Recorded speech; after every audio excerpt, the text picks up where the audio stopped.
Today I would like to share a story of a little war. This story is set somewhere in Europe. You may have heard of it. It's called World War II, as seen from the European perspective. It's one of the bloodiest events in recorded history. And to start off, let me ask you a question. Do you know how many people died in World War II? The answer is between 70 million and 85 million in total. Let me paint the picture for you. The largest football stadium can fit 114,000 people. That's approximately 1/745th of the deaths in World War II. So how did this bloody fiasco come about? Well, I'm sure you've all heard of the man, the villain Adolf Hitler. Although he was a vital part making this possible, he wasn't the only reason it happened. I don't know if you remember the Treaty of Versailles. It's a treaty signed after World War I, declaring Germany had lost. The treaty was full of humiliations and conditions Germany couldn't meet, such as an insane debt and a complete disarmament, making it so Germany would not be able to defend itself. The German people were enraged. The Versailles Treaty would inevitably lead to another war. Once Hitler had risen to power, he wanted to unite all the German-speaking people. He wanted to annex Austria, which he did through diplomacy.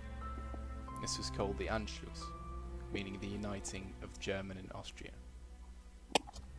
This was the first trigger for the French and English governments. They now knew that Hitler had intentions of annexing other lands, and shortly after, Hitler would invade Sudetenland, a German-speaking part of Czechoslovakia. France and the UK tolerated this and conceded the land to Germany in the Munich Agreement, with the condition Hitler stopped claiming new territory. Sadly, that was to no avail, as Hitler invaded the whole of Czechoslovakia, and shortly after, Poland. The invasion of Poland was the end of the English and French tolerance, and the start of the Second World War.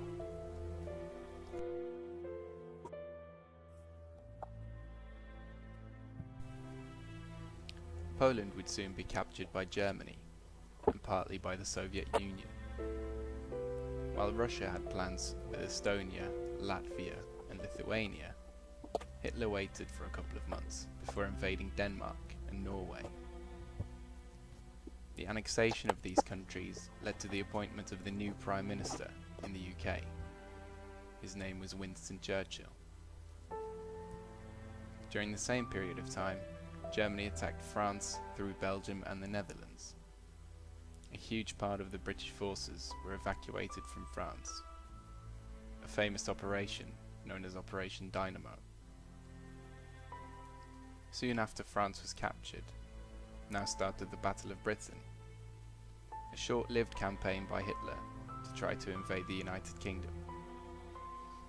His plan was to gain air superiority first, to erase the RAF, or Royal Air Force. However, the Royal Air Force could repel these attacks, and Germany shifted interests to the Soviet Union, attempting to invade the country, only to be stopped by the sheer cold and scorched earth tactic. This meant the Red Army burned everything of value when the Wehrmacht would capture it, leaving nothing to eat or use for shelter. Having failed here too, Hitler didn't have much space for expansion. Meanwhile, Churchill was trying to get support from the US, but failed as the American people had no interest in war they weren't involved in. That was until the Japanese attack on Pearl Harbor in Hawaii. After this event, the United States declared war on Germany and Japan, helping the UK in an invasion of Normandy, among other places. The Soviet Union was gaining ground on the Eastern Front, and soon all countries were liberated, and Germany had surrendered. The last problem was Japan, a long-time ally of Germany. They wouldn't surrender.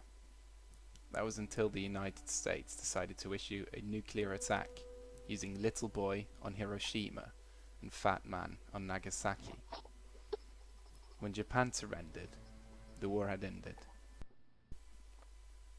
85 million deaths, and 5 years later.